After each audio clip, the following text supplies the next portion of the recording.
Charlene, I was very happy what you gave me 6 months ago. I was thrilled. Then the price went up a little bit, I understand, and I went somewhere else within your neighborhood, actually, very close by you in Bartonsville, actually. And the person advertised that they did great lengths hair on their ad, and it was still the same price that I had, which is what I could afford at that time, so I went with her. And I paid for 3 bundles of hair, but it was very different than when I came with you. With you, I saw my 3 bundles, the 2 dark, 1 light. When I got there, it was not the same. It was 1 bundle of something that looked like it came off Amazon. Okay, I would like to point out for anyone who's getting great lengths, just to make sure the extension bags contain the name Great Lengths. It is in a tissue that explicitly says Great Lengths. The hair extension, it is stamped with the Great Lengths logo. Right.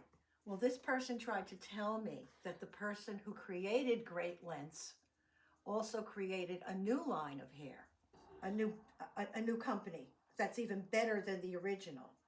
And that is called, I forgot, I have it written here somewhere. There it is. It was called Gold Fever or something?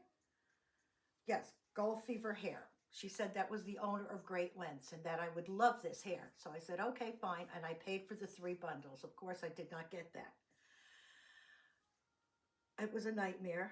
My hair looks awful. I tried coloring it. It frizzed up in spots. Nothing like what I had.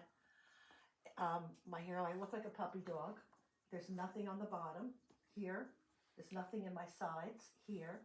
My whole top has nothing, so it looks like I have a mullet. I'm miserable. I hate it. I tried to save a few dollars, and in the end, it's going to cost me more, and I'm still not going to be happy until all this hair is gone and we start all over again in 6 months. Lesson learned. Now, is that true because I cut them out that it made it worse? No. I didn't think so. For a hair extension artist to repair any hair that's cut, and that's why they seek to us, because they had a bad haircut, and not just thinning hair, but for any hair extension artist to have that ability to make it look natural. Now that's the work of the artist, and it's not due to the starting point of the look. So it's like having something where you have a paint job, and the paint job does not look good, but then you kind of fix it. It's just the same thing, the same concept. You try your best to fix it. But in my opinion, they left out a lot of this, All of it. which is really her main concern at the top. And as you can see closely, the density does not match. It could weigh down her natural hair because of the density does not match from the thinnest to the thickest part. So it could compromise her hair. As a hair extension educator, I'd like to say that try to match the density from the root to the width of the hair extension.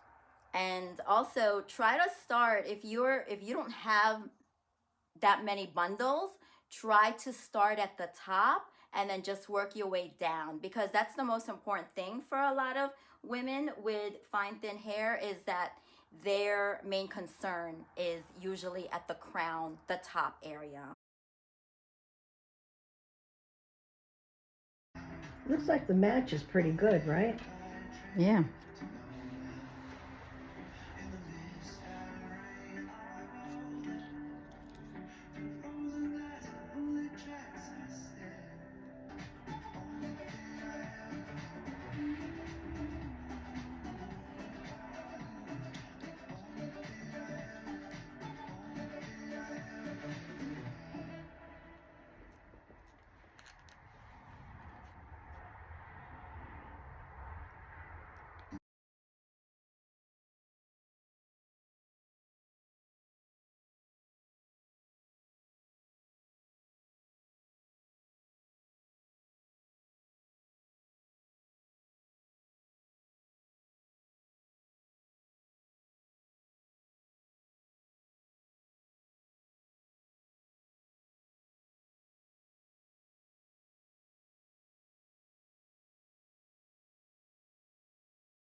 So what do you think?